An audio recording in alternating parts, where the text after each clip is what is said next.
Eriden Estrella, compadre. Un honor, un placer. ¿Qué tal todo? Todo Edwin bien, Maracayo. todo Está muy bien. bien, está muy bien. Estamos bien, Vera. Te trajimos para acá porque queremos hablar Ujú. de muchos temas. Sí, ve, le voy a traer agua. Exacto, Por vamos a favor. traerte una agüita. Eh, Temperatura. sí. Y básicamente, para empezar, son varias cosas. Sí. Vamos a hablar de Venezuela. Yeah. Pero hablemos de Venezuela, de todo, pero a partir de Venezuela y su importancia geoeconómica.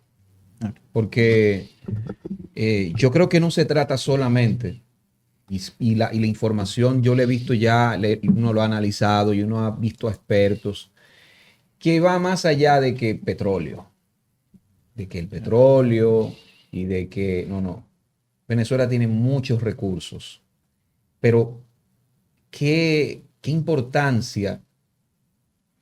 A ver, importancia no. ¿Qué tan poderoso puede ser Estados Unidos sumando el control de los recursos de Venezuela? ¿Qué tan poderoso se puede volver? ¿Qué tan conveniente sea para eso que se llama la OPEP, la Organización de, ¿verdad?, de Petróleo? Y nada, ¿cómo eso va a hacer, si puede reconfigurar, si puede evitar un colapso económico como se ve que tiene Estados Unidos, importante en los últimos años, y su déficit de más de 33 trillones de dólares anuales? Entonces, ¿qué importancia tiene Venezuela en ese sentido? Más allá de todo lo que pasó, que lo incluimos, ¿no? Lo político. En primer lugar, muy buenas noches a todos los que, a su muy estimada audiencia, que es realmente una audiencia sumamente educada, una audiencia con muchísimo criterio. Esa sección de comentarios de los videos de ustedes es exquisita. Se pueden encontrar personas ahí que por las ideas que exponen, son muy buenas y valiosas. Eso es lo importante, nuestro público es bueno. En esencia, mi nombre es Eriden Estrella. Y yendo directamente a tu pregunta, Venezuela tiene entre 450 a 600 millones de barriles de crudo bruto sin explotar. Ay, mi madre. Eso lo que significa es que si Estados Unidos hubiese tenido el control de esas reservas, ellos no hubiesen necesitado rescatar a Kuwait. Ellos no hubiesen necesitado invadir Irak 2 veces. Y ellos no hubiesen necesitado tener una influencia tan importante como la tuvieron en el siglo XX en el Medio Oriente. Eso hubiese cambiado completamente la historia de la posmodernidad como la entendemos en el día de hoy. Lo que pasa es que el planteamiento que yo estoy haciendo es un anacronismo, porque el petróleo de Venezuela es altamente sulfúrico. Exacto. Y la tecnología para poderlo refinar es relativamente reciente, para sacar el sulfuro y el amoníaco de la mezcla de petróleo. Y también hay que decir que la tecnología de hidrofracturación o fracking que se utiliza hoy día para revitalizar las mismas reservas incluso de Estados Unidos, de Canadá, de México y de Venezuela, es lo que permite también que el cálculo de reservas potenciales se incremente. Esa tecnología no se tenía antes. Y hay que entender algo, o sea, antes tú tenías el suelo y la forma clásica de un pozo de petróleo en donde estaba a presión y en donde cuando tú excavabas un hoyo dentro del pozo, lo primero que salía era una presión de gas fósil, gas natural. El gas natural no es gas natural nada, es gas fósil. Grandísima, que por lo general se quemaba hasta que bajaba la presión dentro del pozo, entonces se podía ya bombear el petróleo. ¿Y hasta cuándo se bombeaba ese petróleo? Bueno, se bombeaba hasta que el petróleo se mezclaba con arena. Ese petróleo mezclado con arena, no había forma de tú filtrarlo uno del otro. Eso es la innovación que trae la hidrofracturación, que te permite extraer ese lodo con ese petróleo de esquistos, como se le llama.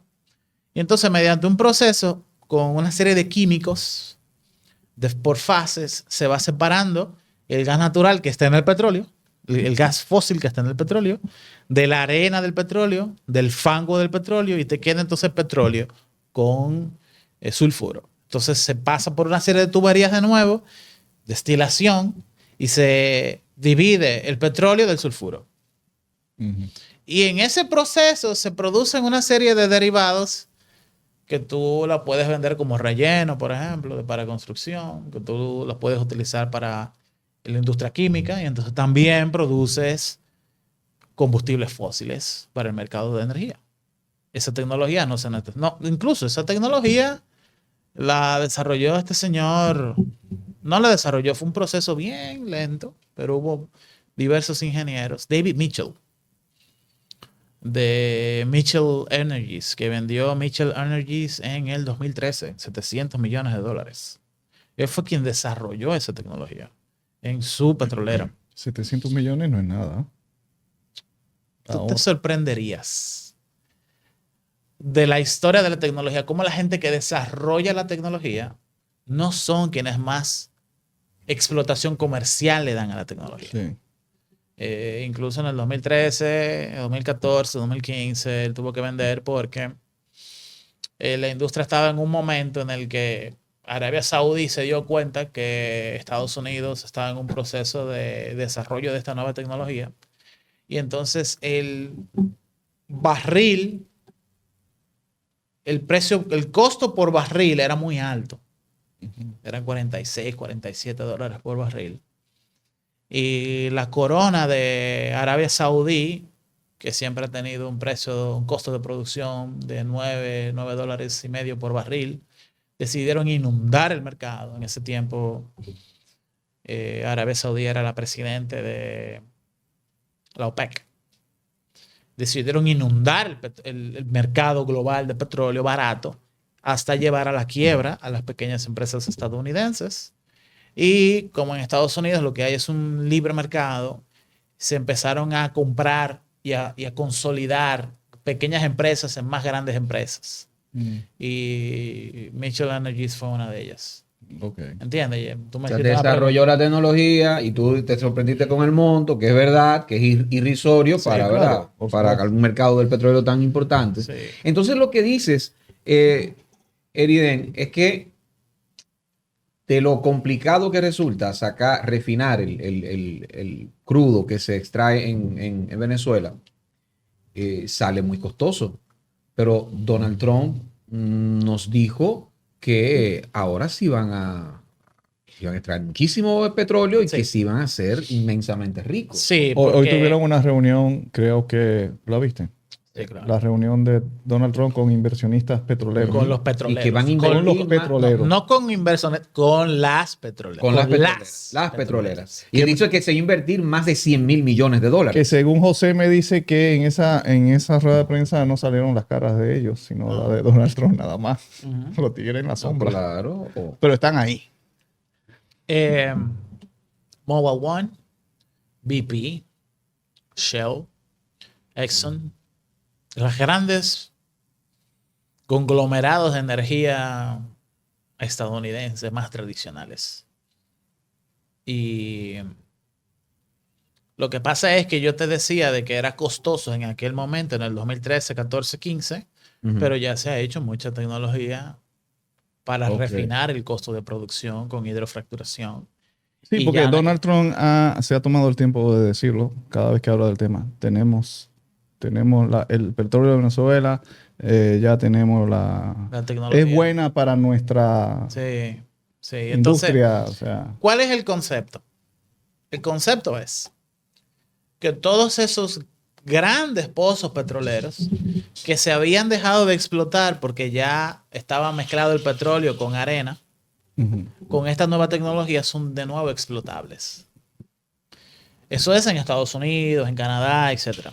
Incluso a la República Dominicana es factible con hidrofracturación. Yo creo que sí. Pero eso es otro paréntesis. No estamos aquí para hablar de eso. ¿La profundidad? El tema es que Venezuela tiene 24 años sin explotación industrial intensiva real.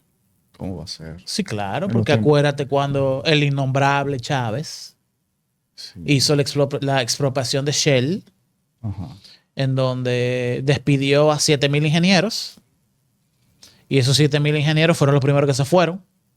Se regaron ingenieros petroleros de Venezuela a todas las petroleras del mundo, y una de las que más contrató fue Shell Houston. Y cuando tú llamas hoy desde República Dominicana a comprar un carguero de gasolina o de diésel, esa es una operación que tú la haces de principio a fin por teléfono en español. Porque la gente que trabaja allá son venezolanos. Ok. Pero en ese tiempo Chávez empezó a producir casi 4 millones de barriles de petróleo. Sí, pero no mantuvo el ratio de inversión porque tú necesitas darle mantenimiento a esa máquina. Y luego de ahí necesitas know-how para hacerlo. El know-how se fue. Y déjame decirte que eso fue un desastre.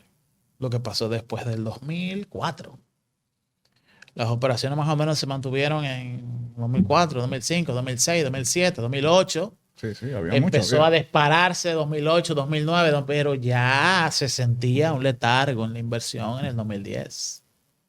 La casualidad de los precios también bajaron. De golpe. Sí. Eso afectó mucho. Pero los años de oro del chavismo fueron 2008, 2009, 2010, 2011 incluso. Sí. Ok. Pero hubo un aumento de casi 140, 145, 150 dólares por barril, que eso anestesió que no se siente el golpe de la baja de la producción, pero después de ahí murió Chávez en el 2012, cogió Maduro en el 2013, y lo único que ha hecho es destruirse la capacidad de producción de Venezuela, al punto en el que hoy día Venezuela es la reserva más grande de petróleo del mundo, no porque esa haya sido la más grande en un inicio, sino porque se dejó de extraer. África, Arabia Saudí, Emiratos Árabes Unidos, Rusia, siguieron bombeando 95, 96, 97 millones de barriles de crudo por día en conjunto, y Venezuela se fue retirando del mercado. O sea, hoy día es la mayor reserva porque hubo una ralentización en la velocidad de explotación. Un tema de el gráfico que uno ve en redes sociales de que van pasando, fue que se redujo el ratio de explotación a un punto en el que yo he tenido conversaciones con venezolanos, ingenieros petroquímicos, expertos en explotación de yacimientos, y la verdad que es feo lo que se ve ahí. O sea, tú tienes el muelle de la bahía, ¿no? Y en el 2018 creo que fue, la OFAC le dio un permiso especial a Chevron porque ellos habían invertido 2.500 millones de dólares en esa instalación que el gobierno le debía, el gobierno de Venezuela le debía, y si le ponía la sanción a Chevron iba a perder ese dinero. Entonces Chevron lo que colocó fue una pequeña comisión técnica para ir haciendo inversiones. Hizo inversiones en el muelle, por ejemplo. Tú sabes que el muelle tiene que tener unos codriles, que son unas infraestructuras que impiden que el tanquero se pegue al muelle. Pero no, eso no son neumáticos de carro. El codril es algo muy específico que va ahí. Eso duraron como 5 años para poderlo poner. Y todavía hoy en Venezuela se mantiene un pequeño grupito de empresas especializadas que hacen lo que pueden con los recursos que tienen, pero no es que tampoco Porque es que las sanciones económicas son muy fuertes. Sí, las sanciones económicas dieron en la madre. Una cosa antes. ¿Podemos entender que ya eso es un negocio prácticamente cerrado de Donald Trump con los petroleros? Sí. Porque se dio esa rueda de prensa. Sí. ¿Verdad? Entonces, eso significa de que Donald Trump ya tiene la seguridad de la estabilidad en Venezuela con ese gobierno de los Rodríguez. El tema petróleo, lo que queda del chavismo, si es que ya se le puede llamar chavismo. Eso es un tema, es un tema de debate, no sé, pero yo prefiero lo que queda del chavismo, ¿no? Sí, y tema Estados Unidos, Venezuela, petróleo y el gobierno de Venezuela, ya eso está cuadrado. Ya. Yo sí, ya eso. Eso ahí no hay tutía. No. Lo que está en debate son otras cosas. ¿Cómo se llegó ahí? No, hombre, no. Ni siquiera ya, cómo se llegó ahí. eso es victoria, viejo. Aquí Eso es estamos victoria. en ese dinero. Okay. ¿Qué vamos a hacer con el potencial turístico que tiene Venezuela? Sí. ¿Qué vamos a hacer con el potencial del sector de construcción de Venezuela? Yo te digo una cosa. Ahora mismo, un corripio tipo pintura popular, pintura tropical, se va a Venezuela y ese es el mercado más grande que ellos van a tener. No hay pintura en Venezuela. No hay nada. No hay nada. nada. Tú vas a Caracas, tú tomas una Venezuela foto no hay nada ahora mismo. y si tú lo ves de lejos, tú ves bien los edificios, pero la pintura de los edificios se está decacarando. Sí, eso Claro. ¿Y qué es? ¿Cuál es el componente activo de la pintura? es un derivado de, ¿no? El petróleo. de petróleo. Petróleo, claro. Lo que tú dices, el problema para extraer. Y entonces, lo La que pasa- anemia económica para extraer. no, eso se llama demanda reprimida. Tú tienes una demanda que está, pero el mercado está restrictivo de una manera tan fuerte que realmente la demanda es muy poca y la oferta es muy poca, pero por miedo de los agentes económicos a desarrollar libremente su actividad económica. Eso es una de las cosas más fascinantes que tú puedes tener en economía, porque esos mercados crecen 15, 20, 30% en un año durante 20 años. Eso se vuelve allá adentro un capitalismo salvaje. Bueno, pues déjame explicarte. Capitalismo salvaje. Si tú estudias Rusia luego de la caída del muro de Berlín, es posible que eso sea similar a lo que tú vas a ver Eso en fue lo que se Venezuela ahora. volvió un Royal Rumble. Porque es que tú tienes Royal Rumble. una población venezolana de 30 y pico de millones de gente que necesita comer, necesita vestir, necesita calzar, necesita transportarse, necesita comunicarse. Y luego de estas características básicas están resueltas, entonces empieza el estilo de vida a subir, la calidad de vida empieza a subir. Allá ahí, o sea, tú hoy día, Una explosión así tú como pones la vivida por China, ¿no? una Explosión económica. no, es diferente. China es otra cosa. Tú hablaste de Rusia. No, pero yo hablo a nivel de demanda, crecimiento económico. Oye, tú llevas una fábrica de agua ahora mismo. Una fábrica de papel de baño. Una fábrica de jugo China. Y a usted le va a ir bien. Asumiendo una estabilidad del mercado económico, ¿no? Que te lo va a dar lo político. No, que lo va a exigir Estados Unidos. Pero eso es lo que yo no logro como entender porque ahí está Diosdado Cabello. Pero muy agachado que está Diosdado Cabello. ¿Tú lo viste en la toma de posesión de Cilia? No. Digo, no sé, pues yo no lo vi. Bueno, yo sí lo vi. De Delcy, No, Perdón, Delcy Rodríguez. Pero Él hubiese querido ser él y no pudo. No, pero hay un videito, tú no viste que un videito donde él está así, mirándola, y hasta se fue. Él se fue. Estaba al lado de Padrino López. es que eso es peligroso, es lo que Hizo yo así, digo. se Eso fue. es peligroso porque Diosdado es un hombre que maneja la estructura. parte de las Fuerzas Armadas, pero también él maneja todos los paramilitares que hay en Venezuela. Príncipe, la República Dominicana pasa por ahí. Los militares eran un poder en la República Dominicana en los 12 años de Balaguer. De los 12 años. Sí, claro. Sí. ¿Qué tuvieron que hacer los militares aquí cuando se abrió la economía? No, pero fue una transición, fue algo lento. No es de la noche a la mañana como ladrón en la noche. Mira. No hay una cosa que al militar le guste más que el dinero. Oh, bueno. Es de mucho dinero que estamos hablando. Bueno, pues ojalá. Yo Ojalá. soy, y aquí ya lo que tenemos hablando, ¿no? Yo soy muy optimista.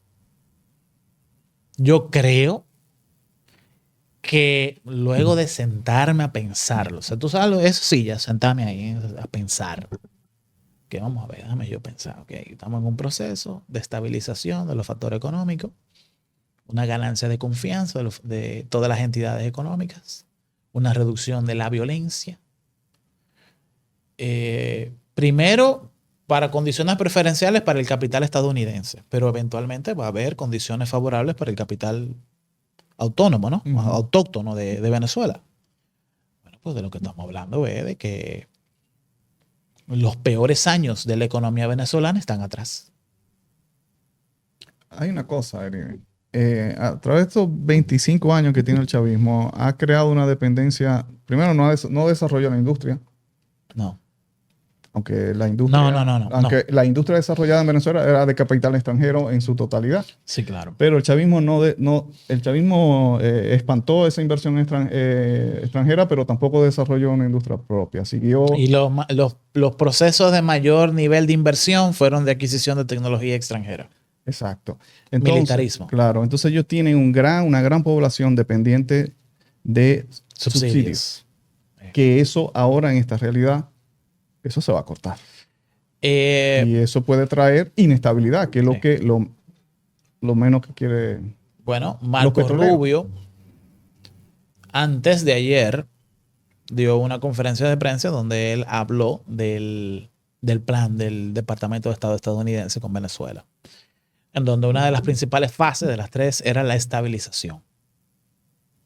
Él no quiere que Venezuela caiga en la desidia, en la anarquía. Eso no se quiere. Y luego de ahí, lo que se está buscando es bienestar para la población venezolana. Y eso se hace con inversión extranjera directa. Y obligando al gobierno que está, porque no es quitar el gobierno, es ya trabajar con los chavistas que estaban ahí, a que haya condiciones económicas propicias para el desarrollo de empresas, que serán empresas monopólicas en un inicio, pero al final habrá mercado hasta cierto punto, mejor que el que está ahora. Cualquier cosa es mejor que lo que está ahora. Entonces, viejo, o sea, yo no... Incluso yo veo gente diciendo que si se toma el ejemplo de Afganistán y de Irak, una intervención estadounidense no es positiva. Mira, yo tomaría esos dos casos de manera muy con pinzas. Porque la cultura árabe no es la latina. No es verdad. No, es que con Afganistán no han podido. No, espérate. Históricamente no es verdad que una persona del continente Latinoamérica, de Sudamérica entera y de Centroamérica, y de México, y de Guatemala, y de Panamá, se va a llenar de un chaleco de bombas y se va... Porque el concepto de conservación de la integridad propia es lo máximo que tú tienes en la cultura latinoamericana. El sacrificio, la inmolación no es una idea en la cultura latinoamericana. No lo es. A lo que a nosotros nos gusta somos muy de valores familiares. Somos muy de tirar para adelante, todos los latinoamericanos. Somos muy del desarrollo de la gente de nosotros y eso se refleja en el tipo de economía que nosotros tenemos. No, y Venezuela es un país que con una identidad tremenda. La única maldición. El venezolano no emigraba, mi hermano. La única maldición que ha tenido Latinoamérica son malos gobiernos. Yo quiero entrar a los temas conspirativos. Dale. Claro. Yo quiero saber tu opinión. Es que está más sabroso.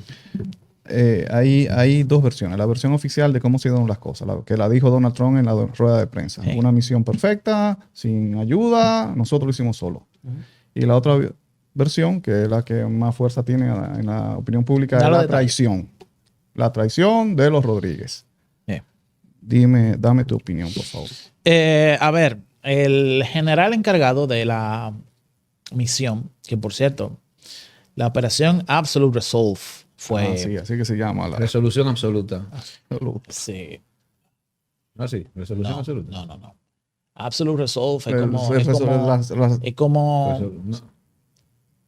como si fuese solución definitiva a un problema. Eso es lo que eso significa. Él dijo que la operación Absolute Resolve empezó hace meses atrás. Meses atrás, incluso antes del tema de los portaaviones y todo eso. Que hubo un proceso operativo de recabar inteligencia a fin de saber dónde se movía Maduro, con quién se movía Maduro, cómo se transportaba Maduro, qué vestía Maduro, qué comía Maduro, con quiénes comía Maduro. ¿Entiendes? Y él parece que tenía 9 sitios diferentes con 3 búnkeres diferentes en donde esos búnkeres estaban hechos para hacer su guarida principal en dado caso de que algo sucediera. Y entonces la seguridad operativa principal de él eran todos cubanos, pero cubanos de ideología. Estamos hablando de un grupo élite con el mismo entrenamiento. Espartano, desde chiquito. Exacto. Exactamente. Al final, leyendo entre comillas, porque lo primero que dice el general Dan Rising Kane, que fue el general a cargo de toda la operación, lo primero que él dijo es que yo no voy a dar detalles que pongan en entredicho la estabilidad operativa del contingente que todavía sigue estando en el norte de Venezuela. Sí, en peligro. Sí, yo no voy a dar ningún detalle táctico. Pero, leyendo entre comillas, es claro que la CIA compró a todas las personas que estaban alrededor de Maduro que eran venezolanos. Yo lo dije aquí. Vi una entrevista a un ex analista de la CIA que se llama Ron Aledo. Lo hizo el que tiene el canal que se llama Neutrality Studies, que se llama, Lotas, apellido Lotas.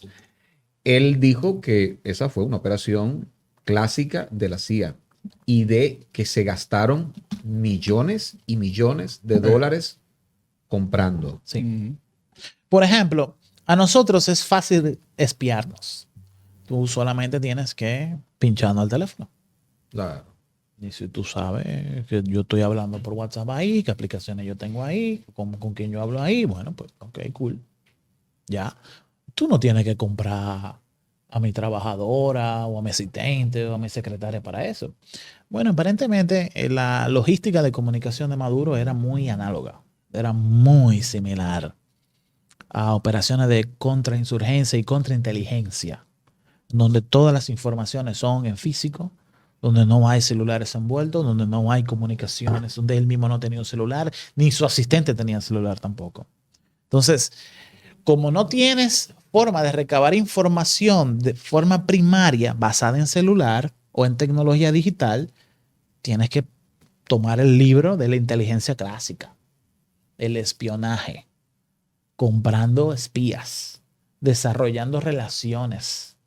Y eso es muy interesante porque el tema es que en un régimen como el de Maduro, Maduro está bien, se puede comprar unos tenis de $1,100, no hay problema, la esposa también, Diosdado Cabello no hay ningún problema, pero ya cuando tú vas a segundo rango, tercer grado, cuarto grado de separación de toda esa infraestructura, ya tú empiezas a ver gente que está complicado. No, que necesita. El color de la piel diferente. Hay gente que necesita llevar a su hijo al colegio.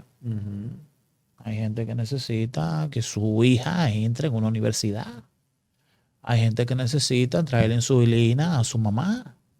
O hay gente que se quiere comprar una casa o un carro. Y entonces cuando tú entras dentro, si tú estás en una de esas posiciones y la CIA te recluta, tú pides lo que tú quieras.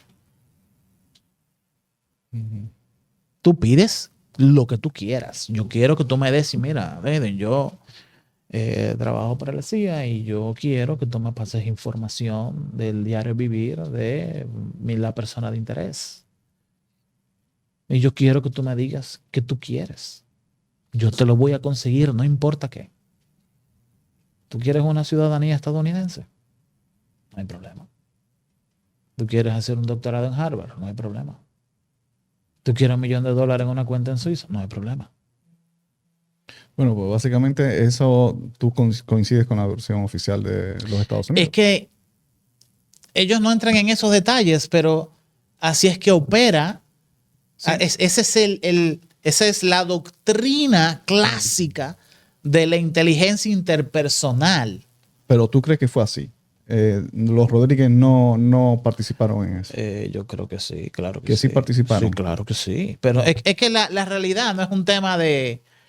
Es solamente una versión, es una mezcla de ambas. Por ejemplo, claro, yo te puedo decir... Pero cuéntame ya la teoría que tú has podido... Vimos los videos. Por más que tú me digas a mí que tú utilizaste aviones F-35, aviones F-32, que los helicópteros H-60 Black Hawk estaban sumamente modificados, con tecnología para desviar misiles infrarrojos o misiles perseguidores de calor. La verdad es...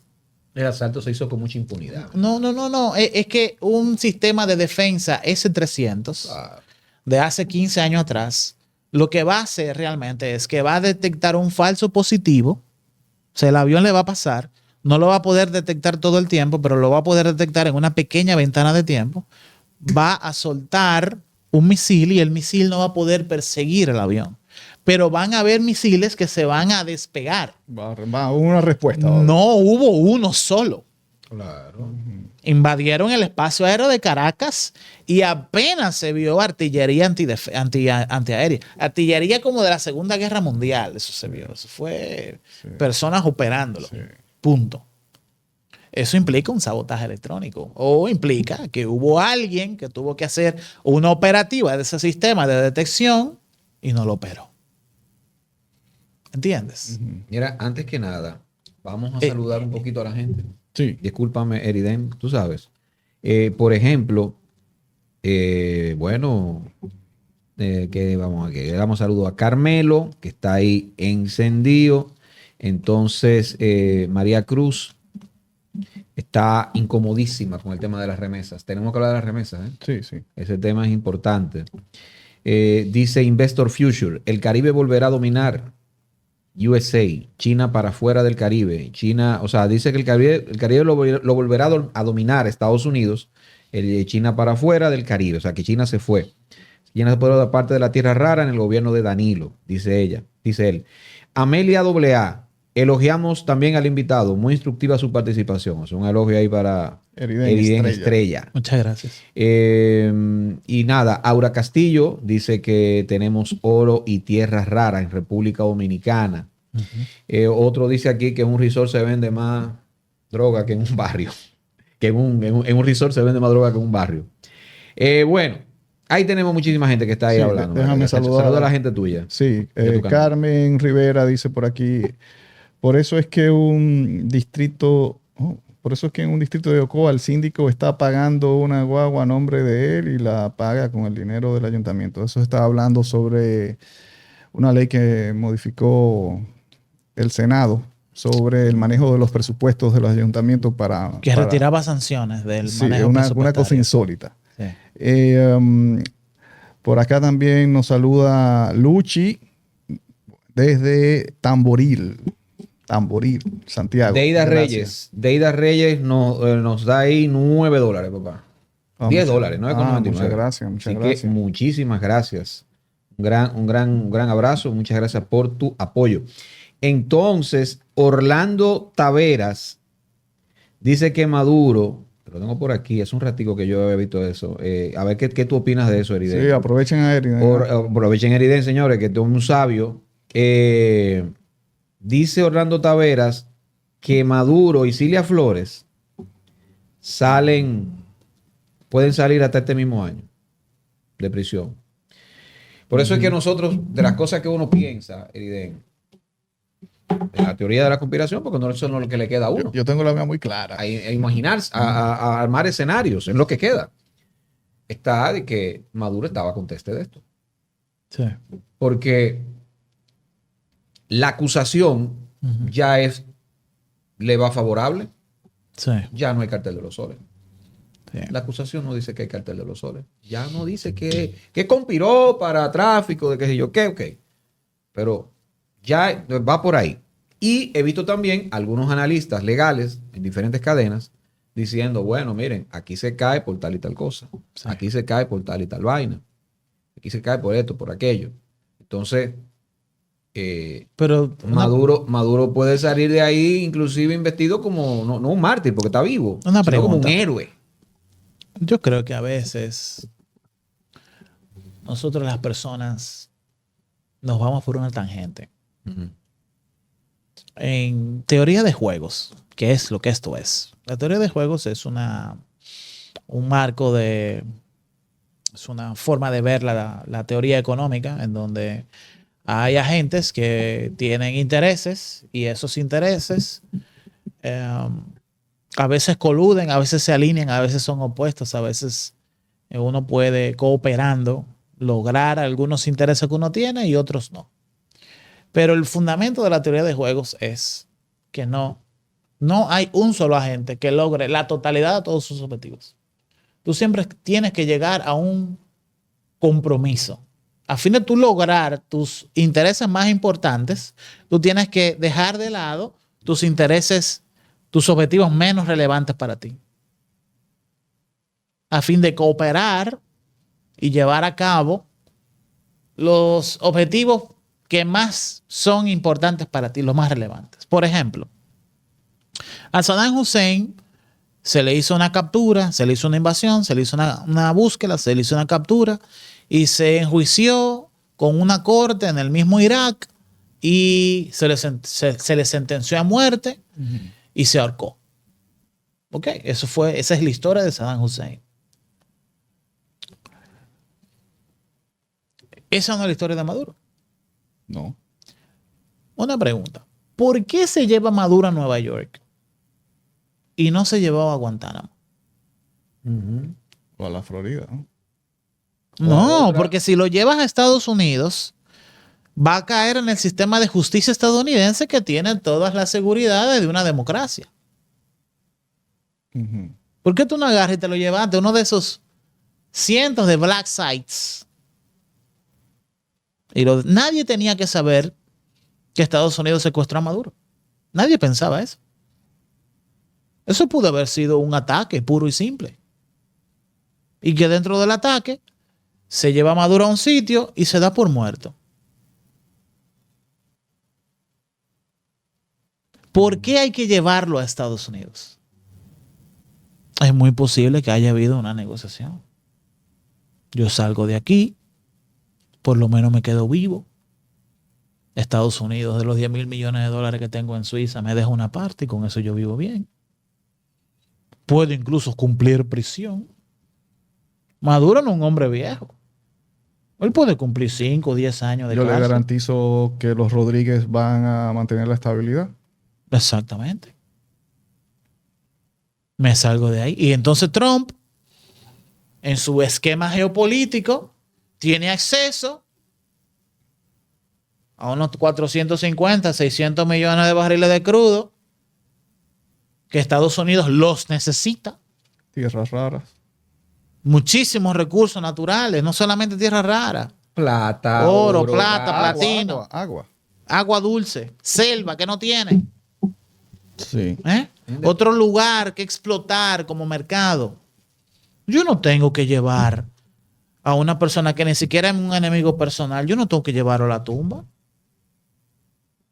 Entonces la realidad es una mezcla de intereses que se logran a la mitad. ¿Es posible que Maduro haya hablado? Sí, es posible. Y también yo creo que a Trump no le interesa llevar hasta las últimas consecuencias a Maduro. Eso no es inteligente. Mira. Ya él logró lo que él quería. Él le quitó la cabeza a una estructura de gobierno que no era pro Estados Unidos. Y rápidamente esa estructura le ha abierto, las puertas a toda una economía que mira, aparentemente va a haber una especie de Petrocaribe con Estados Unidos, en donde Venezuela le va a vender crudo a Estados Unidos, pero el dinero no va a llegar en efectivo, el dinero va a llegar en forma de mercancías a Venezuela, de productos de empresas estadounidenses. Eso no es un tratado económico, eso no entra porque no hay una... No hay un marco de tratado. No. De ley internacional. Los tratados no son puramente mercantiles. Exactamente. No son por mercancía. No es que yo te doy esa botella y tú me das un lápiz. Eso no existe. No. Tiene que haber un intercambio de dinero. Y este está en el borde. Con todos los términos a la conveniencia estadounidense. Ya Trump logró lo que quería. Entonces yo lo que creo es que tenemos que enfocarnos en qué es lo que viene. Viene una época de una apertura económica muy salvaje, donde va a haber, lo que tiene la ventaja ahora mismo son los empresarios venezolanos, que tienen el capital y el dinero y están en Venezuela. Que se transaron ahí, que tuvieron que transarse con el madurismo. Los militares ya van en capa caída. Ellos van a tratar de cobrar un peaje, pero Estados Unidos no va a permitir que haya un peaje en el desarrollo de la economía. Claro. Ahora, vamos a pasar a María Corina Machado. Sí, pero antes de pasar a María Corina Machado, porque yo sé que esa teoría no es de agrado para ningún bando aquí. La teoría esa de que Maduro habría planeado junto con los Rodríguez y con Trump, salir de eso. Eso ni le agrada a los chavistas, por supuesto que no. Ni le agrada a los trumpistas, por supuesto que no. Entonces, pero, oye, es que como han pasado las cosas... Por ahí es que va. Es que esa es la teoría que da respuesta a casi todo. Una pregunta. El golpe de Estado a Juan Bosch en el 63. Obviamente que los empresarios dominicanos no lo querían. ¿Dónde está eso escrito? Y accionaron para eso. Nunca ha habido nadie que lo diga. Exacto. Pero es obvio que eso fue lo que pasó. Bien, pero bien, mira, para que los hechos cronológicamente. Reunión en Qatar en abril.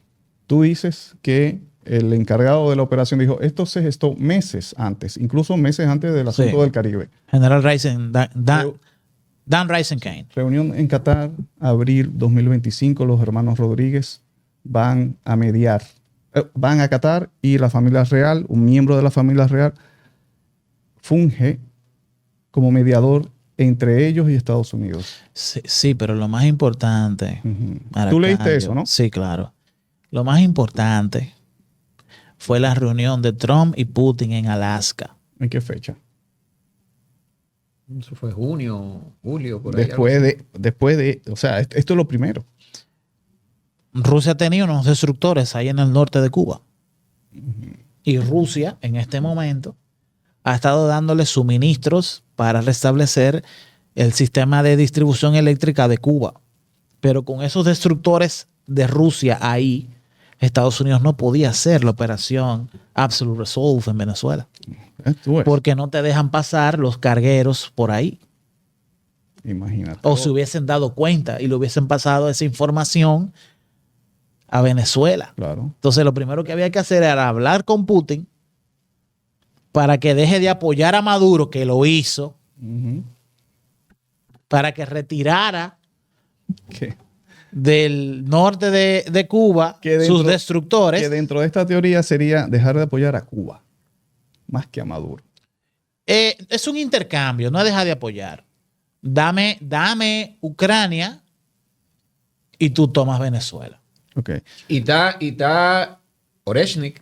Sí, claro. Llamando a su Oreshnik. Pero vamos a seguir. Dale. Abrir la reunión de los Rodríguez proponiéndole a Donald Trump exactamente lo que estamos viendo hoy. Le propusieron un madurismo sin Maduro y nosotros te garantizamos la estabilidad. Somos nosotros, dice Del, sí. Soy yo porque yo no tengo ninguna acusación federal y puedo garantizarla. Sí. Bien, eso fue la propuesta, ¿no? Bien. Después de eso, pasan muchas cosas, lo que tú dijiste también, pero después de eso sacan sacaron a María Corina Machado de Venezuela. Sí, claro. Muy convenientemente, ¿ah? Sí, Porque claro. ¿qué habría pasado si María Corina Machado está en Venezuela en el momento en que se llevan a Maduro? ¿Qué habría pasado? No hay estabilidad. Bien. Sí, porque hay un problema de legitimidad. De que la persona que está en el poder no es la persona que quiere la población. Exacto. Ella sale a la calle, ella hubiese salido a la calle y le arma tremendo lío. Y le usaron una carnada muy buena. La engañaron como una niña, viejo. Entonces, luego de eso, ya hablamos de que los sistemas de seguridad no se disparó nada.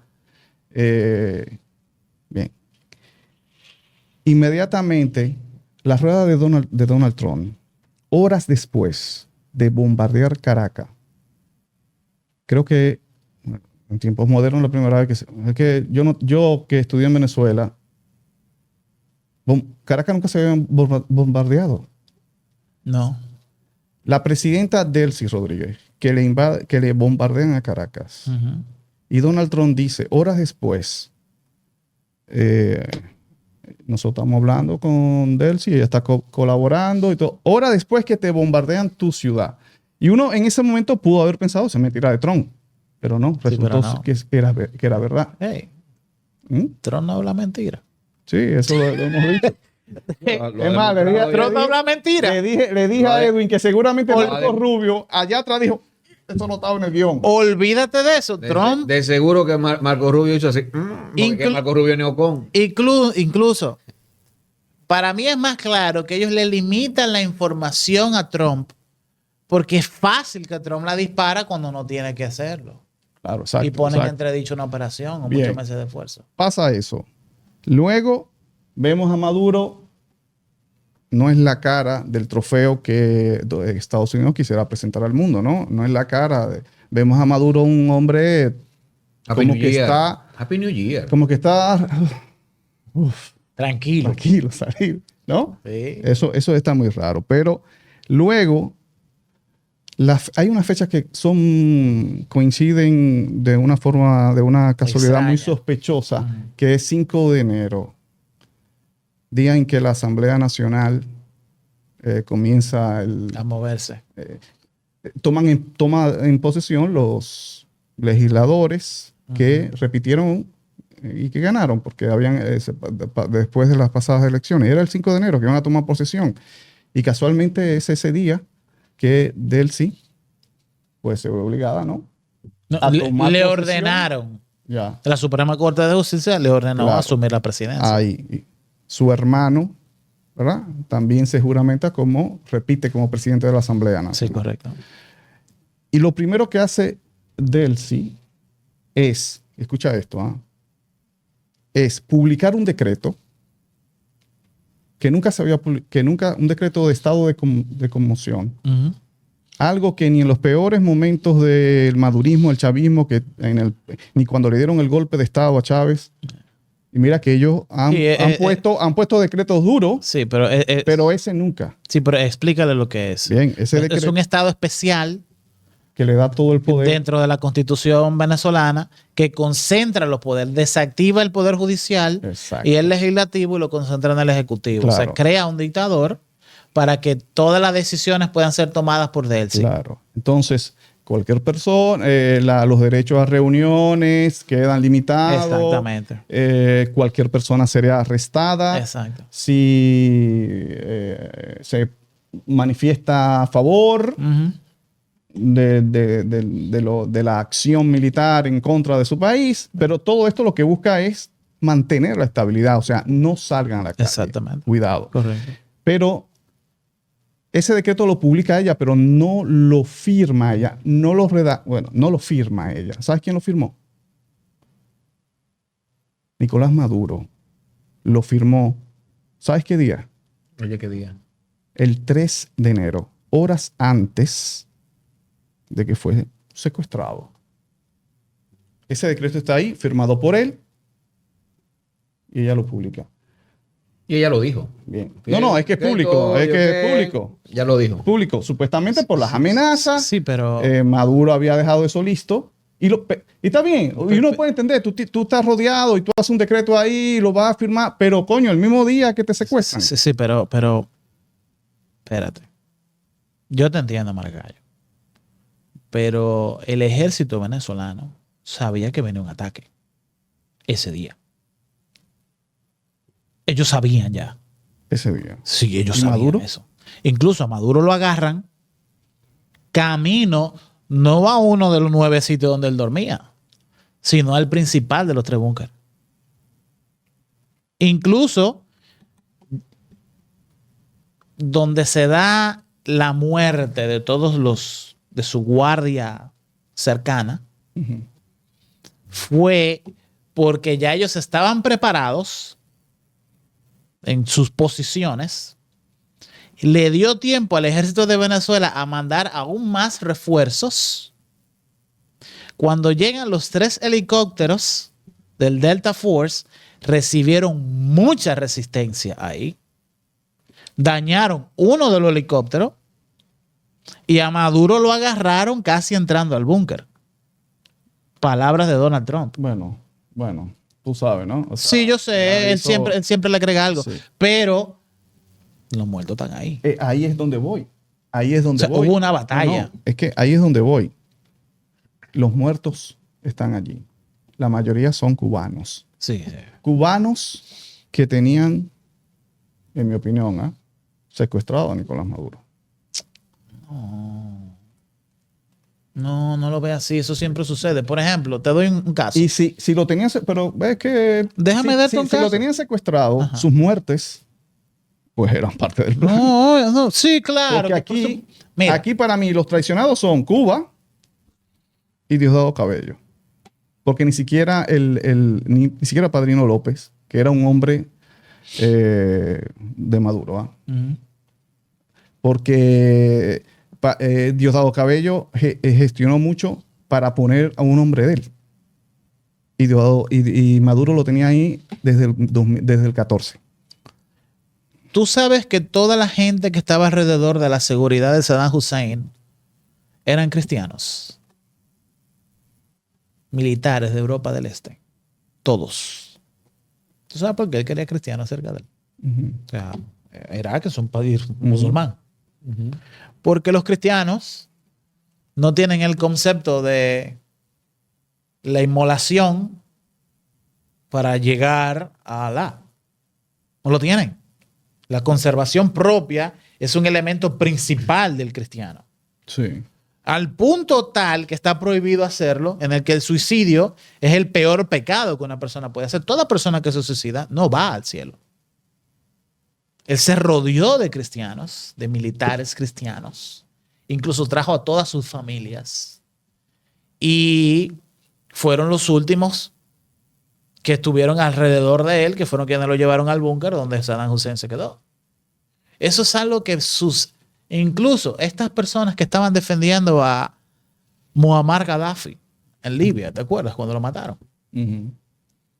También todos eran de otros países.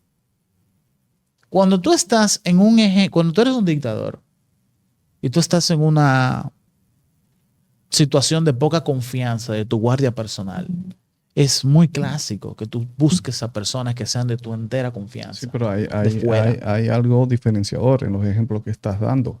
Es que una de las personas que salen más perjudicadas, bueno, los que salen más perjudicados aquí, es que es Cuba. Sí, claro. Entonces, se podría entender, no es que Maduro quería que sean cubanos, es que los cubanos se lo pusieron, porque se están protegiendo ellos mismos, porque ¿qué va a pasar ahora con Cuba y el petróleo? Va a haber una profundización de la terrible crisis. Yo no sé cómo se van a sostener esa gente ahora. Esa gente no, el régimen. Yo tuve amigos cubanos que murieron de hambre. Imagínate. En los últimos 3 años. Qué pena, Dios mío. Maestros míos. Imagínate eso. Y Rusia estaba trabajando en ayudarles a ellos a restablecer la infraestructura de distribución eléctrica, pero el combustible que utilizan para ellos encender las Las generadoras que tienen venían totalmente de Venezuela. Y ya eso no va a venir de Venezuela. Incluso en este momento tienen que estarse acabando las reservas de combustible, de fuel oil número 5, número 7, que utilizan esas generadoras en Venezuela. Y ahora es que la cosa se va a poner peor. Por eso es que Marco Rubio está al frente de todo eso. Y Marco Rubio, incluso Marco Rubio hizo un chiste el otro día en una rueda de prensa diciendo que Venezuela tenía que declarar su independencia de Cuba. Porque eran los cubanos quienes regían todo el sistema de inteligencia de Venezuela. Ahí está. Y ya eso se acabó. Uno, te da una idea del nivel de integración de ambos ejércitos, que yo creo que nunca se había visto eso en Latinoamérica reciente, un país sobre otro país, protegiéndole al presidente, entrenándole a los militares de más confianza, entrenando su servicio de inteligencia. El mayor error de Hugo Chávez. Porque si yo voy a hacer algo, como lo hago con Rusia, pero con Cuba, donde él era que tenía que alimentarlo energéticamente. Lo que pasa es que tú tienes que pensar en los tiempos. Fidel y Chávez se llevaban muy bien. No, fue algo personal. Pero una cosa... Fue una emoción personal. No, maestro y discípulo. Ya, un error. Tú llegaste a leer la carta que le envió Fidel a Chávez sobre cómo mantenerse en el poder en el 2007. Ah, sí. Eso fue algo que se hizo viral. Y fue real esa carta. Real, sí, claro. No, esa carta fue... La pueden buscar. Carta de Fidel Castro a Hugo Chávez. Lo vampirizó. También Chávez... Estaba muriendo y lo vampirizó. Sí, pero Chávez también era un buen discípulo. Porque ven acá, uno puede hablar... Tú no puedes hablar lo que uno quiera de Chávez, pero la verdad es que Chávez no era un imbécil. No lo era. Pero, no era. Tú puedes decir lo que tú quieras, menos que era bruto. No, imposible. No, claro que